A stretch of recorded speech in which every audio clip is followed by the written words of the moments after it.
말씀 함께 나누길 원하는데요, 오늘 말씀은 요한복음 13장 12절에서 20절까지의 말씀입니다. 그런데 말씀이 조금 길어서 우리 12절에서 14절까지 세 절의 말씀을 함께 읽도록 하겠습니다. 제가 한 절 읽고 여러분이 한 절 읽고 나머지 14절은 다 같이 읽도록 하겠습니다. 제가 먼저 읽겠습니다. 그들의 발을 씻으신 후에 옷을 입으시고 다시 앉아 그들에게 이르시되 내가 너희에게 행한 것을 너희가 아느냐? 너희가 나를 선생이라 또는 주라 하니 너희 말이 옳도다. 내가 그러하다. 다 같이 읽겠습니다. 내가 주와 또는 선생이 되어 너희의 발을 씻었으니 너희도 서로 발을 씻어주는 것이 옳으니라. 아멘. 그 로마의 첫 번째 황제로 불려지는 사람의 이름이 율리어스 카이사르입니다. 그런데 이 율리어스 카이사르의 영향력이 얼마나 컸는지, 그의 첫 번째 이름인 율리어스, 이 율리어스가 영어로 하면 줄리어스인데, 이 줄리어스가 7월을 뜻하는 줄라이의 어원이 돼요.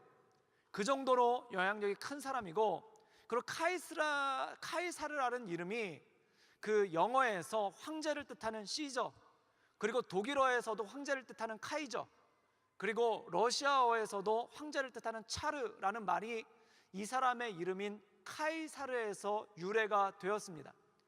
그 정도로 세계사에 굉장히 큰 영향을 미친 사람이 바로 이 율리우스 카이사르죠. 그리고 성경에서도 그 가이사라는 이름으로 성경에 등장을 하기도 합니다. 그런데 이 사람을 유명하게 만든 전쟁이 있는데, 그 전쟁이 뭐냐면 갈리아 전쟁입니다. 이 갈리아 지방은 지금으로 치면 어디냐면은 프랑스 지방이에요. 그래서 프랑스, 네덜란드, 벨기에 뭐 이런 유럽의 서유럽의 대부분의 지역인데, 이 갈리아 지역의 원정을 떠납니다. 그런데 이 갈리아 전쟁이 왜 유명하냐면은 그동안 이탈리아가 이 프랑스 지방을 늘 노리고 있었어요. 로마 제국이 그 프랑스 지역을 늘 노리고 있었는데 원정을 할 때마다 실패를 했습니다. 그 실패한 이유가 뭐냐면은 그 이탈리아 사람들보다, 로마 사람들보다 프랑스 사람들이 키가 훨씬 큰 거예요. 그래서 그 당시 기록에 보면 얼마나 컸냐면은 머리 하나가 더 컸다라는 거예요. 그래서 아무리 용맹한 로마의 장군이 그 앞에 딱 서면은 스머프가 돼버리는 거예요. 굉장히 귀여워지고, 그 다음에 이렇게 팔을 뻗으면 접근할 수가 없고, 너무 강하고 너무 힘이 센 겁니다. 그래서 이 로마가 번번이 갈리아 원정을 했었을 때 실패를 하고, 또 언젠가는 역으로 갈리아 사람들이 로마에 침공을 해와가지고 조공을 줘서 돌려보내는 그러한 일도 있었을 정도였어요. 그런데 이 카이사르라는 사람이 병력을, 그 당시 원정군 중에 가장 적은 병력 단 2만 명만 이끌고 루비콘 강을 건너서 프랑스 지역, 갈리아 지역으로 들어가게 됩니다. 그런데 놀랍게 이 갈리아 족속들의 병력이 얼마였냐면 20만 명이었어요. 즉 10대 1의 전쟁을 하고 덩치도 훨씬 더 큰 사람들인데, 이 갈리아족과의 전쟁을 7년 만에 승리로 끝내고 갈리아, 지금의 프랑스의 모든 지방을 로마의 속주로, 영토로 만들어버립니다. 그리고 거기서 끝낸 게 아니라 강을 건너, 그 바다를 건너서 그 영국의 남부지방까지 진출을 해서 런던을 만들었어요. 그래서 이 윈스턴 처칠이 뭐라고 얘기를 했냐면은 런던의 역사는 영국의 역사는 카이사르가 런던을 만들면서부터 시작되었다라는 이야기가 있을 정도로 이 정도 대단한 영향력을 미친 사람입니다. 그런데 그동안 번번이 실패했던 원정, 대규모 원정군을 이끌고 갔어도 늘 실패했던 원정에서 어떻게 카이사르가 단 2만의 병력을 가지고 20만이 넘는 갈리아 족속들을 이길 수 있었느냐라고 얘기를 하는데, 한마디로 이 얘기를 합니다. 카이사르만의 전략이 있었다는 거예요. 카이사르만의 전법이 있었는데, 그 전법이 뭐였냐면은 10명이서 한 조를 이루어서 싸우게 했다는 거예요. 그래서 전에는 전쟁을 하면, 옛날 전쟁은 우리가 그 영화 같은 데서 보면 혼자 칼을 뽑고 막 찬찬찬찬 막 이러면서 싸우잖아요.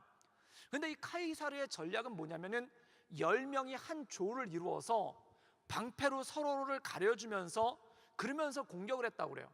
그런데 이것에 반해서 갈리아족의 전사들은 우리가 왜 그 대표적으로 갈리아족의 전사가 형상화된 게 뭐냐면 토르입니다. 덩치가 굉장히 크고 망토를 휘두르고 그다음에 큰 망치를 들면서 그걸로 이 로마군의 방패를 무지하게 때려 부시는 게 이게 갈리아의 전사들이에요. 그런데 이 갈리아 전사들에 맞이하여서 로마군들이 어떻게 싸웠냐면은 10명이 한 조를 이뤄 가지고 10명씩 싸우는 거예요. 근데 그에 비해서 갈리아 사람들은 혼자 워낙 뛰어난 전사들이 많으니까 혼자 망치랑 몽둥이랑 그다음에 큰 칼을 들고 혼자 싸우는 거예요. 각자가 싸우는 거죠. 그런데 로마군은 10명이 조를 이뤄서 싸우기 시작을 하니까 나중에 이 전쟁이 다 이겨나갔다는 겁니다. 그런데 이 로마군이 조를 이룰 때 굉장히 중요한 전법이 있는데 10명이서 한 조를 이뤄서 그것을 10인대라고 하는데 그 10인대에서 또 뭘 하냐면 2명씩 한 조를 이루게끔 한 거예요. 그래서 2명씩 한 조를 이루게끔 해서 어떻게 했냐면 항상 둘이 싸울 때 등을 맞대고 상대방의 등을 보호해 주면서 싸우는 그러한 전략을 썼다는 겁니다. 그래서 2명이 한 조가 되어가지고 꼭 싸우는 거예요. 그래서 한 명이 앞에 서면은 한 명은 뒤에 서서 뭘 하냐면은 그 사람의 등을 지켜주는 거예요. 그래서 이 전략을 뭐라고 얘기하냐면은 서로의 등을 지켜주는 전략이다라고 얘기를 합니다. 그런데 이것이 놀라운 효과를 거뒀던 이유가 뭐냐면은 그 당시 군인들이 전쟁을 하면은 앞은 굉장히 견고해요. 큰 방패로 자기를 가로막고 있고 또한 검을 들고 싸우기 때문에 앞은 방비가 굉장히 든든한데 뒤로 쳐들어오거나 누가 뒤에서 공격을 하면은 등 부분이 완전히 오픈이 되기 때문에 번번이 진다는 거예요. 그런데 한 명이 앞에서 싸우고 있으면은 한 명이 그 사람의 등을 지켜주는 거예요. 그래서 이런 식으로 전쟁을 해가니까 20만이나 넘고 10배가 넘는 갈리아의 전사들이 결국 로마군의 조직화된 힘에 결국 쓰러지고 말았다는 것입니다. 그래서 줄리어스 카이사르가 이 전략에 대해서 얘기를 했냐면은 서로의 등만 지켜줄 수 있다라면은 어떠한 적이 와도 이길 수 있다라고 얘기를 합니다. 그래서 실제로 알레포라는 지역에서 전쟁을 하는데 그 알레포라는 지역에서 양쪽에서 협공을 받는 일이 생겨요. 근데 로마군들이 서로의 등만 지켜주면은 반드시 이긴다라는 그 교훈에 따라서 각자의 등을 지켜준 거예요. 그래서 이 알레포에서 큰 승리를 이루고 결국은 이 갈리아 지방이 로마의 식민지가 되는 그러한 일들이 생기기 시작했다는 것입니다. 사랑하는 여러분, 그것이 왜 중요한가? 그래서 이것을 가지고 레닌이라는 사람은 뭐라고 얘기를 했냐면은 서로를 돌봐주는 친밀감을 가진 4%가 96%를 이길 수 있다라고 얘기를 했습니다. 이 얘기는 무슨 뜻이냐면은 서로 친밀하게 서로를 돌봐주는 사람들이 그렇지 못한 사람들을 10배가 넘어도 이길 수 있다라는 거예요. 그래서 서로 친한 사람들 4%가 즉 서로 친한 사람들 4명이 그렇지 못한 사람들 96명을 이길 수 있다라는 그러한 말이 나온다는 것이죠. 이것은 무엇을 의미할까요? 아무리 뛰어난 기량을 가지고 있고 뛰어난 능력을 가지고 있어도 절대 혼자서는 아무것도 할 수 없다라는 것입니다. 그래서 갈리아에 아무리 등치가 큰 용사가 있다 할지라도 그의 등을 지켜주는 사람이 없으니까 결국 로마군의 검에 다 쓰러지고 마는 거예요. 그런데 로마군들이 아무리 적은 체형을 가지고 있었어도 서로의 등을 지켜주니까 아무리 강한 적군을 만나도 이길 수가 있었다는 것이죠. 사랑하는 여러분, 혼자서는 아무것도 할 수가 없습니다. 그리고 혼자서는 어느 순간에 내 약점을 노출하게 되고 어느 순간에 내 등이 비어지기 때문에 쓰러질 수밖에 없다는 것이죠. 오늘 말씀 가운데 보면은 예수님께서 제자들의 발을 닦아주신 다음에 당부의 말씀을 합니다. 그렇다면 이 당부의 말씀은 무엇인가? 한마디로 요약을 하자면 이것입니다. 절대 혼자 다니지 말고 서로를 잘 돌봐주라는 것입니다. 그리고 이 말씀을 하시기 전에 마태복음 10장에 보면 어떤 일이 나오냐면은 예수님께서 제자들을 파송하시는데 절대 혼자 보내지 않습니다. 어떻게 보내는가? 2명을 짝지어서 2인 1조로 보내십니다. 이것은 무엇입니까? 네가 아무리 뛰어나다 하더라도 절대 혼자 다니지 말라는 겁니다. 항상 같이 다녀서 서로의 등을 지켜주고 서로의 약점을 지켜줄 때만 온전히 승리할 수 있다라는 말씀이 이 가운데 있다라는 거죠. 우리 14절 말씀을 함께 읽도록 하겠습니다. 우리 다 같이 읽겠습니다. 시작. 내가 또는 선생이 되어.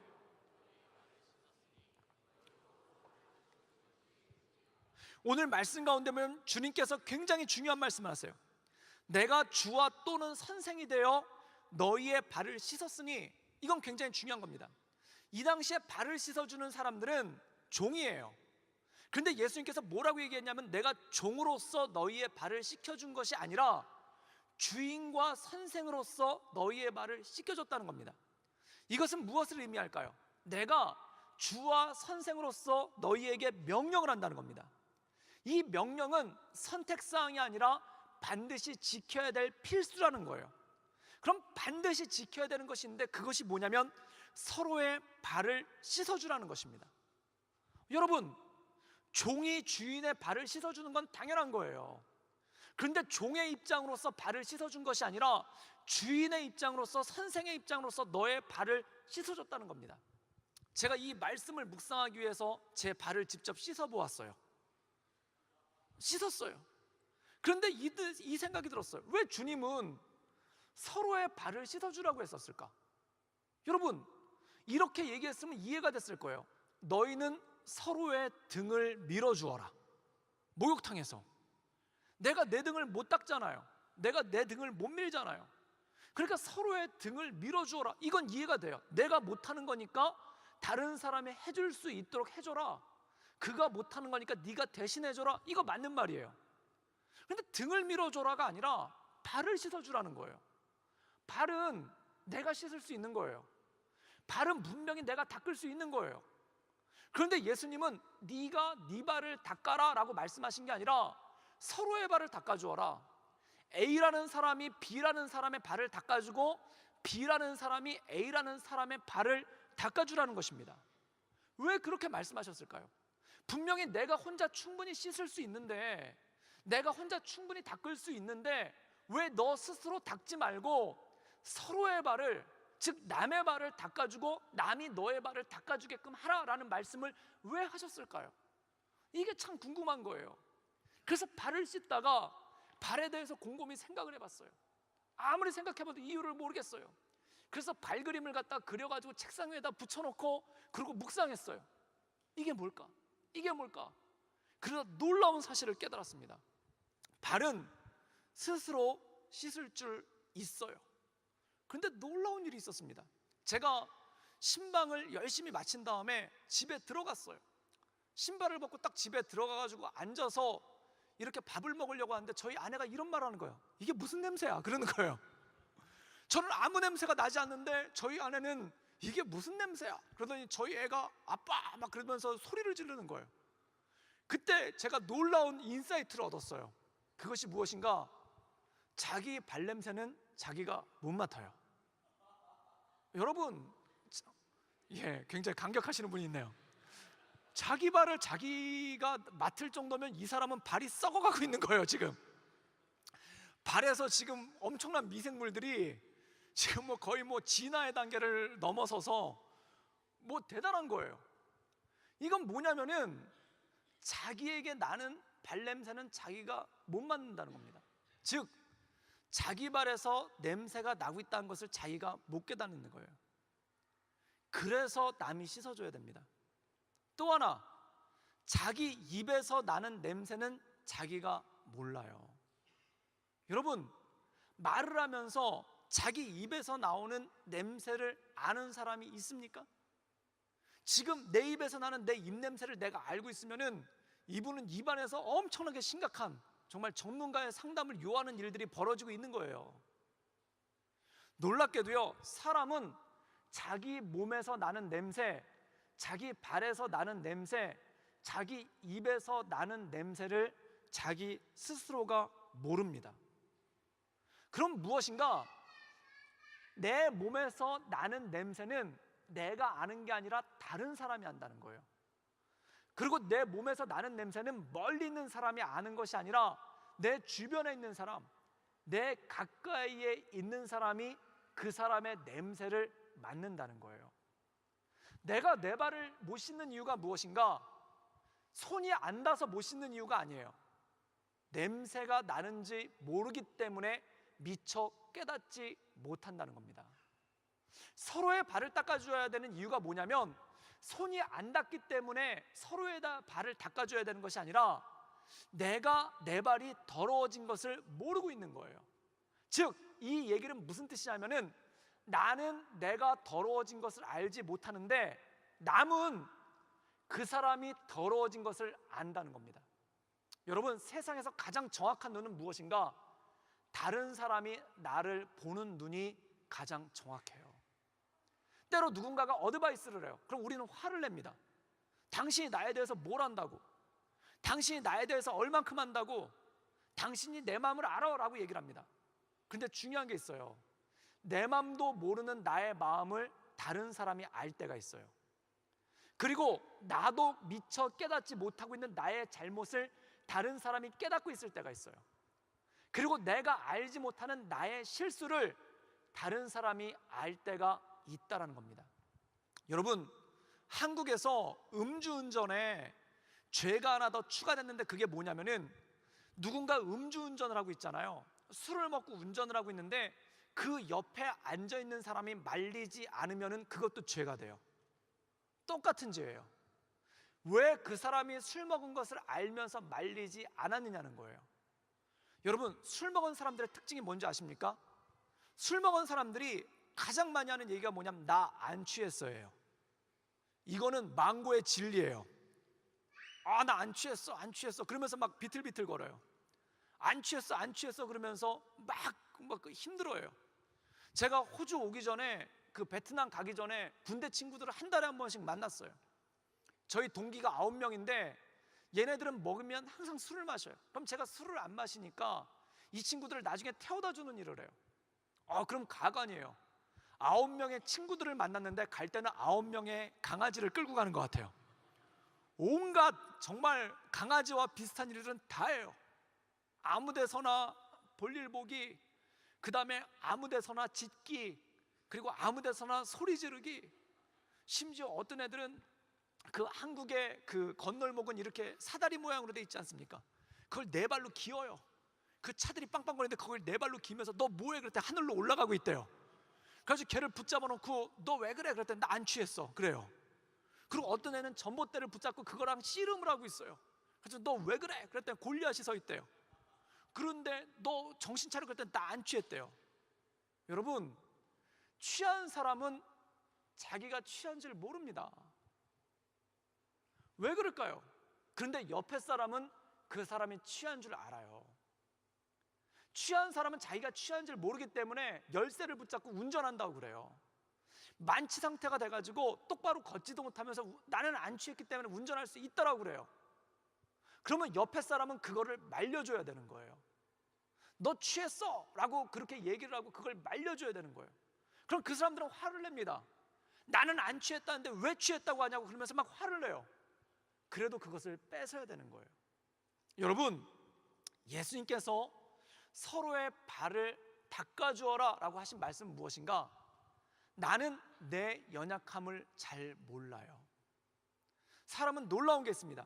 나를 아는 것 같은데 나를 몰라요. 여러분들 중에 여러분의 얼굴을 아시는 분 계십니까? 여러분 중에 여러분의 얼굴을 아시는 분은 없어요. 뭘 보고 아는가? 거울을 보고 아는 거예요. 나한테 두 눈이 똑바로 있는데 내 얼굴을 알아요? 나는 내 얼굴을 몰라요. 나는 내 뒤통수가 어떻게 생겼는지 몰라요. 나는 내 뒷모습이 어떻게 생겼는지 몰라요. 그리고 나는 내가 똑바로 걷고 있는지 제대로 걷고 있는지 또는 똑바로 하고 있는지 잘 몰라요. 이건 뭡니까? 나지만, 내 몸이지만, 내가 하고 있는 일이지만 나는 의외로 나를 잘 모른다는 겁니다. 여러분, 그렇기 때문에 사람은 계속 거울을 보면서 그리고 누군가의 통제를 받으면서 나를 계속 바로잡아 나가야 되는 거예요. 제가 짐에서 운동할 때 보면 짐에 꼭 있는 게 뭐냐면 거울이에요. 그리고 PT라는 분들이 있어요. 개인 트레이너예요. 그분들이 하는 것이 무엇인가? 내가 덤벨을 들고 있거나 또는 운동을 할 때 내 자세를 계속해서 교정을 해줘요. 왜 내 몸인데 내가 모를까요? 내 몸인데 나한테 안 보이기 때문에 그래요. 내 몸인데 내가 잘 알지 못하기 때문에 그래요. 그러면 마치 서로의 발을 닦아주어라는 말씀은 무엇과 똑같냐면은 마치 PT가 옆에 서가지고, 개인 트레이너가 옆에 서가지고 그 사람의 자세를 똑바로 잡아줘야 되는 것과 마찬가지로 누군가 내 옆에 서서 나의 자세를 똑바로 잡아줘야지만 내가 영적으로 또는 육적으로 내 삶 가운데 온전히 성장할 수 있는 그러한 능력이 있다는 것입니다. 여러분, 여기서 서로의 발을 닦아주라는 말씀은 서로를 교정시켜주라는 거예요. 서로를 바로 잡아주라는 거예요. 그런데 여러분, 놀라운 일이 있습니다. 그것이 뭐냐면, 예를 들면 이런 거예요. 사람의 몸에서 냄새가 날 때 사람은 크게 세 가지 반응을 보입니다. 첫 번째, 막 냄새가 나도 참는 사람이 있어요. 막 숨을 막 참으면서, 제가 옛날에 노숙인 쉼터에서 사역할 때 이 노숙인들의 몸에서 나오는 각종 냄새가 있어요. 정말 대단한 냄새예요. 상상할 수 없는 냄새가 나요. 그래서 어떨 때는 신방을 하기 전에, 그 집에 들어가기 전에 휴지를 갖다 이렇게 코피 난 것처럼 양쪽을 막고 그러고 들어간 적도 있어요. 그래도 냄새가 나가지고 숨을 참아요. 다른 사람 몸에서 냄새가 나면 참는 경우가 있어요. 두 번째, 피해요. 도저히 못 견디겠다, 이건 무슨 냄새야, 그리고 피하는 사람이 있어요. 그리고 세 번째 사람은 뭐냐면, 너한테서 냄새나 라고 얘기하는 사람이 있습니다. 그러면 서로의 발을 닦아주라는 건 뭐냐면은 너한테서 냄새나 라고 얘기를 해주는 거예요. 그런데 문제가 있습니다. 여러분 생각해 보세요. 막 들어오기 전에 제가 많은 분들이랑 이렇게 악수를 하는데, 목사님한테서 냄새가 나요, 막 이래 보세요. 그러면은 제가 얼마나 부끄럽겠습니까? 처음엔 부끄럽고 당황스러워요. 막 이럴 거예요. 내한테서 냄새가 나? 목사님 마늘 드셨어요? 막 이래요. 목사님 양파 드셨어요? 목사님 무슨 쓰레기를 드시고 오셨어요? 막 이러면서 막 얘기를 해요. 그러면 제가 얼마나 부끄럽겠습니까? 그럼 사람들은 누구한테서 냄새가 날 때 제일 많이 하는 게 뭐냐면 참든지 피하든지예요. 참아. 네 몸에서 냄새가 난다라고 말을 못 해준다는 거예요. 여러분, 그러면 말을 해주면은 그걸 듣는 사람은 어떤가? 나한테서 냄새가 나는구나, 씻고 와야지 라고 하는 게 아니라, 첫 번째 수치스러워요. 그리고 부끄러워요. 그리고 화가 나요. 그런데 어떻게 냄새 난다고 얘기를 하겠습니까? 이게 참 힘든 거예요. 예수님께서 서로의 발을 닦아주라고 하는데, 너 발 안에서 냄새나, 발 좀 내밀어봐, 이러고 막 닦아주면 좋은데 수치를 느끼는 거 아니에요. 예를 들어서 이런 거예요. 여러분들이 순모임하고 있는데, 밀폐된 방에서 순모임을 하고 있는데 순장님이 오셔가지고 이거 무슨 냄새야? 막 이러면서 형제님 어젯밤에 발 안 씻고 주무셨죠? 제가 닦아드릴게요. 막 그러면서 막 물티슈로 닦아준다고 생각을 해봐요. 그분은 아마 그 다음 주에 교회 안 나올 겁니다. 수치스러우니까. 그럼 이거를 어떻게 잘해야 될 수 있는가? 제가 군대에 있을 때 취사병이었어요. 그건 뭐 귀에 못이 박히셨을 거예요. 하도 얘기를 해서. 그런데 이 군인들한테는 특유의 냄새가 나요. 그 이유가 뭐냐면은, 일단 목욕을 일주일에 딱 한 번밖에 못 하는 데다가, 그 다음에 옷을 주는데 옷을 몇 벌을 주냐면은 2벌밖에 안 줘요. 2년 동안 옷 2벌로 살아요. 그럼 여름 옷이랑 겨울 옷이 구별이 있느냐? 없어요. 그냥 여름 옷, 겨울 옷이 똑같아요. 그 안에다 뭐만 더 집어넣으면 겨울 옷 되고, 그 안에 있는 거 뭐 몇 개만 빼내면 여름 옷이 돼요. 그러니까 이 군인들 특유의 냄새가 있어요. 게다가 저는 취사장에서 근무를 했기 때문에 그 군인들 특유의 냄새 플러스 그 여러 가지 복잡한 냄새, 그 냄새가 이 안에 이렇게 가미가 된 거예요. 근데 첫 휴가를 나갔어요. 제 나름대로는 뭐 씻고 광내고 옷도 제일 좋은 거 입고, 그 다음에 다리고, 여러분 군인들이 옷을 다리면 정말 온 힘과 뜻과 정성을 다해서 다려요. 등에만 줄이 13개가 나와요. 그거를 다 다리고, 그리고 구두도 정말 그 파리가 앉았다가 미끄러질 만큼 그렇게 이렇게 광을 낸 다음에 나가요. 멋지게 하고 나가죠. 그리고 막 이렇게 멋지게 하고 막 나갔어요. 그러고 난 다음에 저희 어머니를 만났죠. 그리고 집에 들어갔는데, 제가 집에 딱 들어갔더니 어머니의 첫 마디가 이거였어요. 이건 무슨 냄새야? 이러시는 거예요. 제가 그때 우리 엄마가 진짜 친엄마가 맞는지 의심했어요. 아니, 아들이 첫 휴가를 나왔는데 반갑게 맞이하기보다 아들한테서 냄새가 난다는 거예요. 그러더니 뭐라고 말씀하시냐면, 저한테 이렇게 얘기한 거예요. 아들아, 너한테서 개밥 쉰내가 난다. 여기까지 가는 거예요. 그러면 제가 어떻게 될까요? 아니 그게 지금 첫 휴가를 나온 아들한테 할 말입니까? 그리고 문을 닫고 나가야 될까요? 아니에요. 그 다음 어머니 말이 중요한 거예요. 얘 옷 벗어라. 그리고 제 옷을 갖다 주섬주섬 벗기시더니 그걸 갖다 빠시는 거예요. 그리고 저한테 당장 가서 샤워를 하라는 거예요. 그래가지고 막 샤워를 하고 나왔어요. 그런데 어머니가 그렇게 하시는데 자존심 상해. 어머니가 그렇게 하시는데 창피해. 이런 마음이 들었는가? 안 들어요. 여러분 참 신기해요. 만약에 길거리에서 모르는 사람이 냄새 그러면 되게 수치스러웠을 거예요. 또는 교회에 왔는데 어떤 분이 냄새 그러면 되게 창피했을 거예요. 그런데 어머니가 제 등짝을 딱 치면서 야 냄새난다 옷 빨아라 그랬을 때 하나도 수치스럽지가 않아요. 그리고 옷을 훌훌 벌어서 어머니한테 빨아달라는 거예요. 여러분 도대체 그 차이는 뭘까요?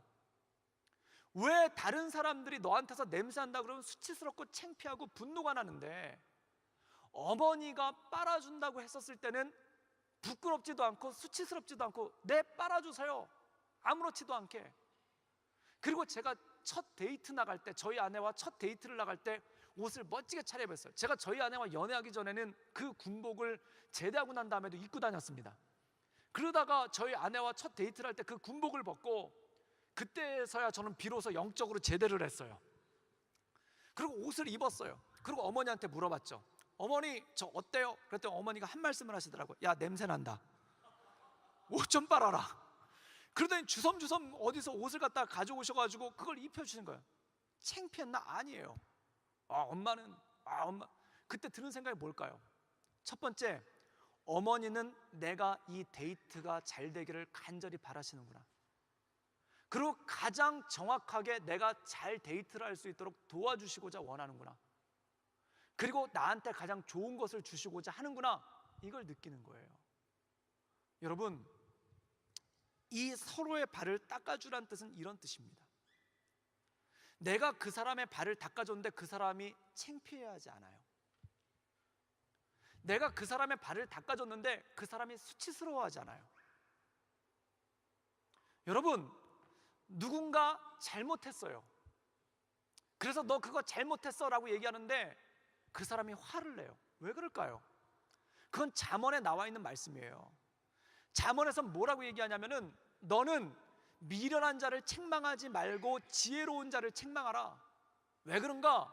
미련한 자를 책망했을 때 그 사람이 너를 증오하게 될 것이다.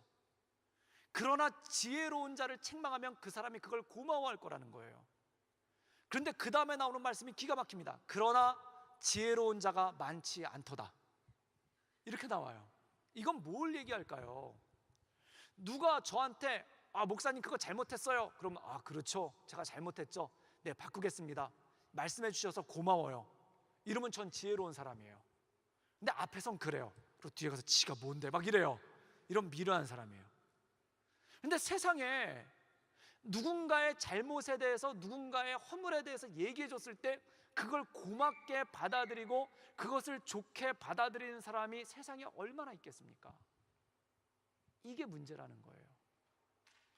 그러면 이 사람에게 어드바이스를 해주지 말아야 되는가? 잘못함에도 불구하고 잘못했다고 얘기하지 말아야 되는가? 이건 아니라는 거예요. 발을 닦아주라는 거예요.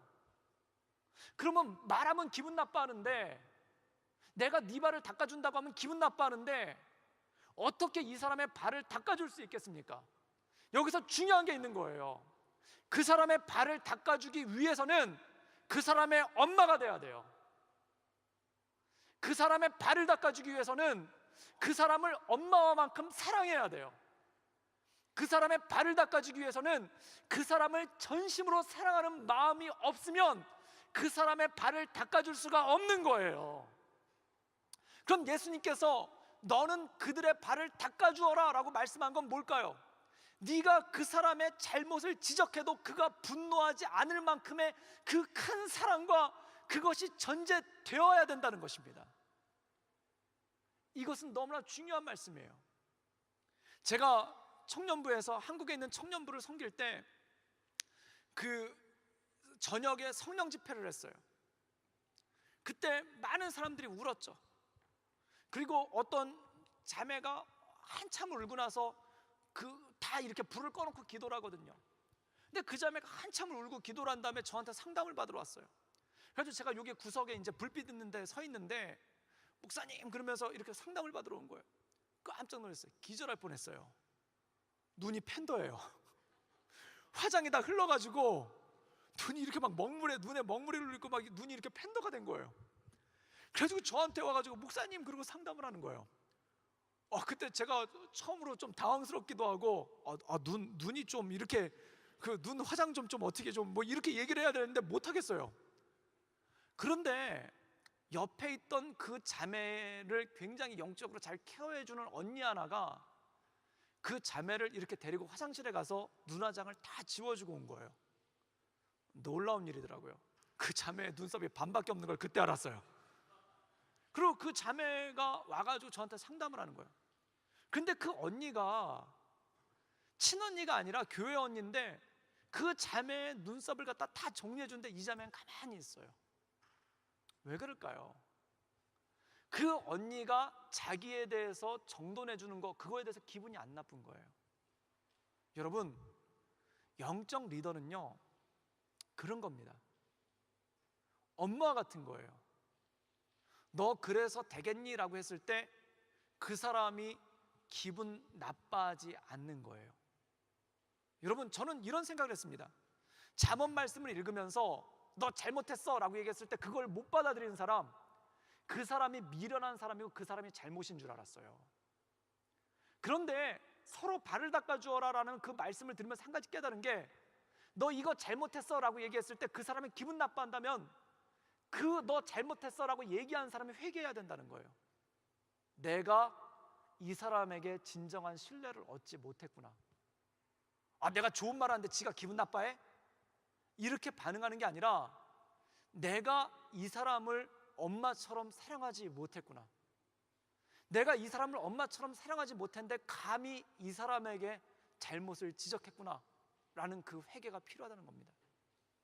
사랑하는 여러분, 제가 서울에서 목회할 때 2부 새벽 예배를 설교를 했어요. 2부 새벽 예배가 원래 청년부 새벽 예배인데 권사님들 같은 분이 엄청나게 많이 오셨어요. 그 권사님들 중에는 개척 초기 멤버들도 계시고, 그리고 제가 온누리교회에서 사역을 했었는데 하용조 목사님이랑 굉장히 친한 분들도 굉장히 많았어요. 거기서 설교를 한 거예요. 막 설교를 했는데 일주일이 지났어요. 설교를 했어요. 그런데 그 담임 목사님 방에서 비서실에서 전화가 왔어요. 이름 이거 불길한 거예요. 목사님이 직접 전화를 거시면은 굉장히 괜찮은 건데, 권면이고 어드바이스인데 비서실에서 전화가 오면 이건 되게 심각한 거예요. 그래서 그 비서 되시는 목사님이 이제 몇 가지 전달 사항을 알려드렸어요. 굉장히 기계적으로. 그분 저랑 굉장히 친한 분이었는데 그때는 굉장히 기계적으로 말씀을 하시더라고요. 뭐라고 하냐면은, 목사님 요즘에 2부 새벽 예배 설교하시죠? 그래서 네, 그랬어요. 근데 몇몇 권사님들이 굉장히 힘들어하세요. 그래서 하 목사님한테 직접 전화를 하셨어요. 그래서 하 목사님이 몇 가지만 고쳤으면 좋겠다라고 이렇게 얘기를 하셨어요. 그게 뭐냐면, 첫 번째, 말이 너무 빠르대요. 제가 지금도 말이 빠른데 그때는 더 빨랐거든요. 말이 너무 빨라가지고 새벽부터 정신이 없대요. 그리고 두 번째로 얘기한 게 뭐냐면, 표현이 너무 저렴하대요. 한마디로 싼티 장렬하다는 뜻이에요. 조금 언어의 수준을 높이세요. 그리고 마지막으로 성경 본문에 충실하게 설교를 해주세요. 그것에서 벗어났다라고 컴플레인이 있었습니다. 그런데요, 그때 그 얘기를 들었을 때 제 나이 33살이에요. 지금이야 캉팍해져서 내가 뭐 이러겠지만, 그 당시에는 너무 여리고 너무 착하고 눈물도 많고 이럴 때라서 그 얘기를 듣고 마음이 막막한 거예요. 참 힘든 거예요. 그런데 이걸 어떻게 고쳐요? 그리고 설교하러 단에 섰는데 두려운 거예요. 여기서 또 설교 어떻게 하면 이분들이 또 바로 어디 가서 일러 바칠 텐데, 또 바로 이렇게 될 텐데, 그러니까 게다가 또 누구지? 막 이렇게 보게 되는 거예요. 너무 두려운 거예요. 그러니까 주눅이 들죠. 주눅이 들어서 아무 말도 잘 못하는 거예요. 그랬더니 저의 멘토 되시는 목사님이 어느 날 저를 부르시는 거예요. 그래가지고 그분 방에 갔어요. 그랬더니 그분이 첫 마디가 뭐냐면 웃으면서 설교하기 힘들지? 그러세요. 그래서 그때 제가 눈물이 터졌어요. 막 눈물이 터지면서 너무 힘들어요 그러면서 막 울었어요. 그랬더니 이분이 내일 새벽 예배 설교할 거 원고를 가져와봐 그러시는 거예요.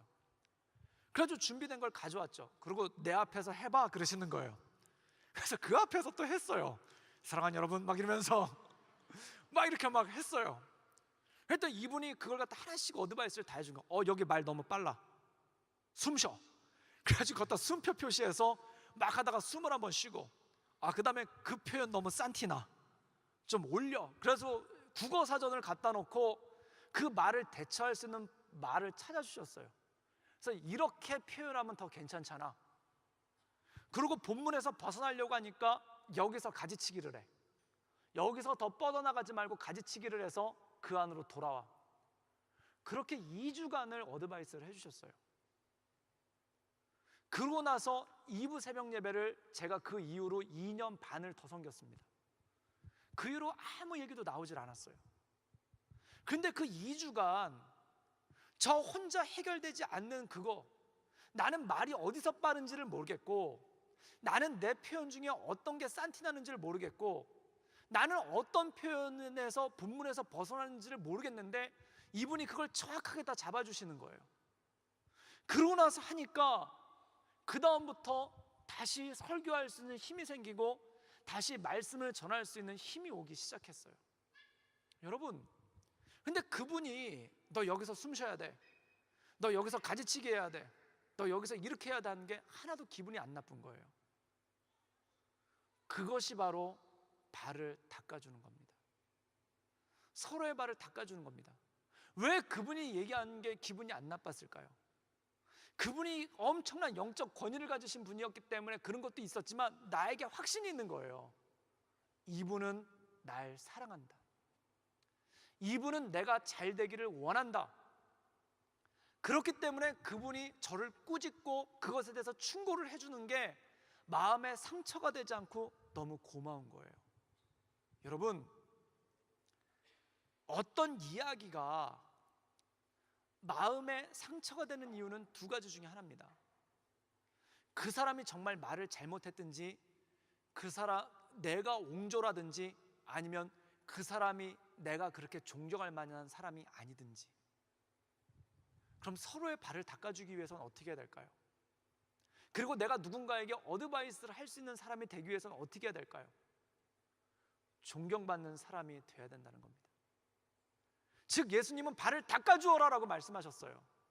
이 발을 닦아주어라 하는 말씀은 뭐냐면, 네가 그의 발을 닦아줄 수 있을 정도로, 네가 그 사람의 발을 닦아주어도 그 사람이 기분 나빠하지 않을 정도의 영적 권위와 사랑을 품는 그러한 수준에까지 올라가라는 겁니다.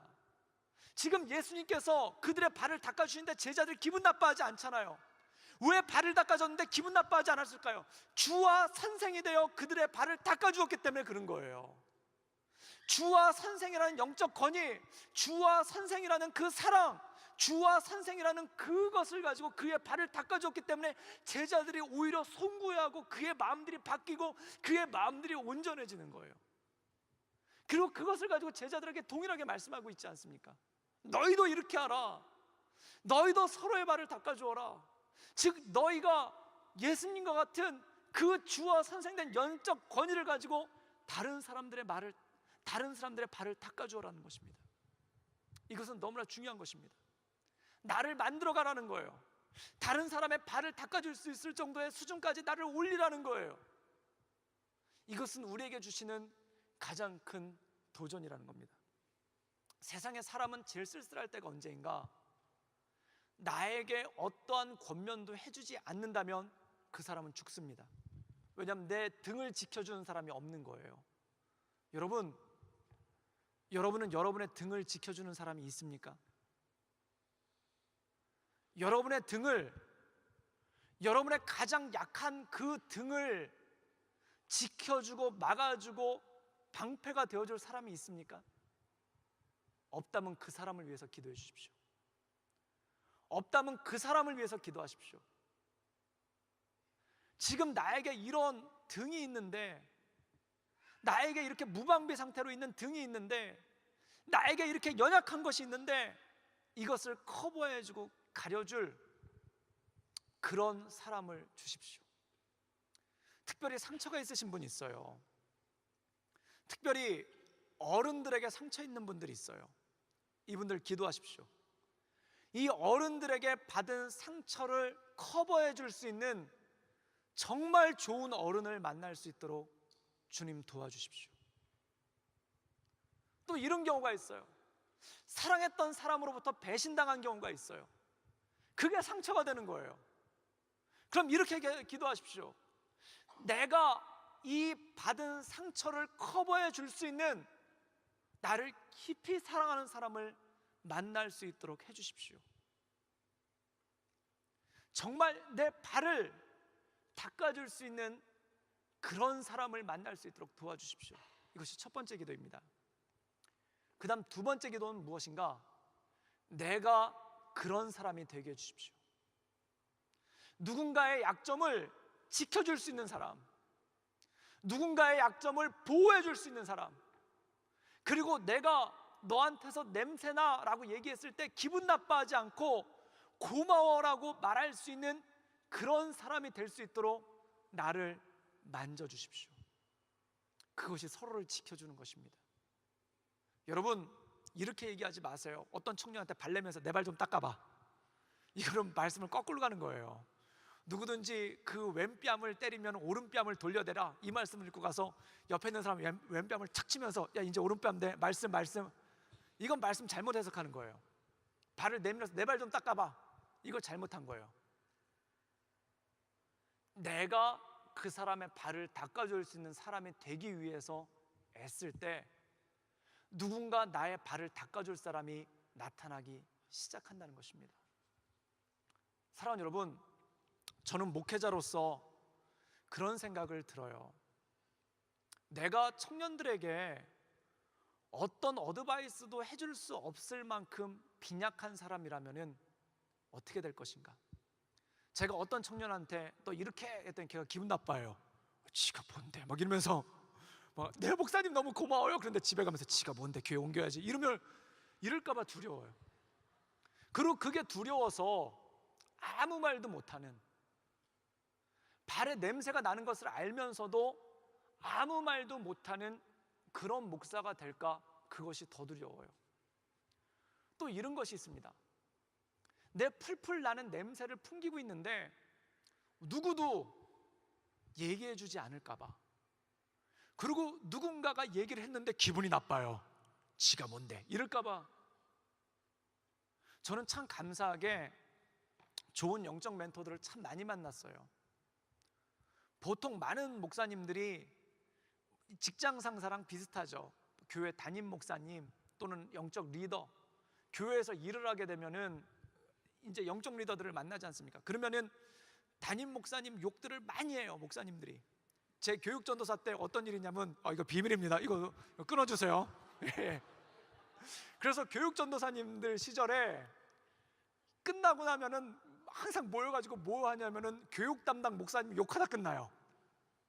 너무 웃기지 않니? 막 이러면서, 너도 그랬니? 막 이러면서 욕해요. 근데 저는 감사하게 그런 적이 한 번도 없었어요. 제가 좋아서가 아니라 너무 좋은 분들을 만났어요. 그냥 감격이 되는 거예요. 정말 그동안 제가 모셨고 제가 섬겼고 제가 팔로우로 따라다녔던 그 모든 목사님들 중에 한 번도 욕을 한 적이 없어요.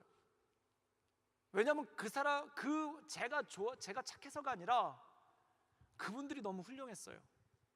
그리고 그분들이 저한테 한마디씩 해줬을 때 그때 크게 너무 감사한 거예요.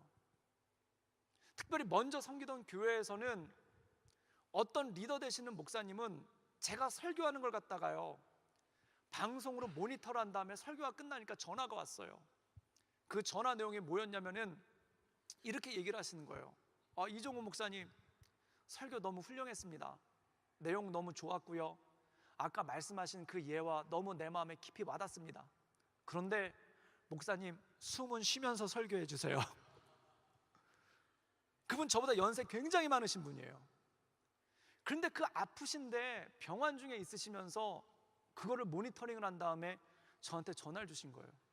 그때 제가 그날 밤에 눈물을 흘리면서 고마워했어요. 그리고 마음속으로 다짐했어요. 숨 쉬어야지. 설교하면서 숨 쉬어야지. 그래서 설교 본문에 제일 중요한 게 이거 쉼표. 어디서 숨 쉬어야 되는가. 그게 너무 감사한 거예요. 그래서 저는 지금도 하나님께 너무 감사해요. 그런 영적 리더들을 만날 수 있도록 해주셔서 감사합니다. 그런 영적 리더들을 만날 수 있도록 해주셔서 감사합니다. 그리고 제가 기도하는 것은 제가 그렇게 받았으니 저도 그런 영적 리더가 될 수 있도록, 제가 어드바이스 했을 때 우리 청년들이, 우리 사람들이 기분 나빠하지 않는 그러한 영적 리더가 될 수 있도록 도와주십시오라고 기도합니다. 사랑하는 여러분, 사람은 혼자 살 수 없습니다. 누군가 도움을 받아야 됩니다. 내 냄새를 맡아주고 내 발을 닦아주는 사람이 있어야 됩니다. 그래야지만 살 수 있고, 그래야지만 완전해질 수 있습니다. 예수님은 그걸 말씀해 주신 거예요.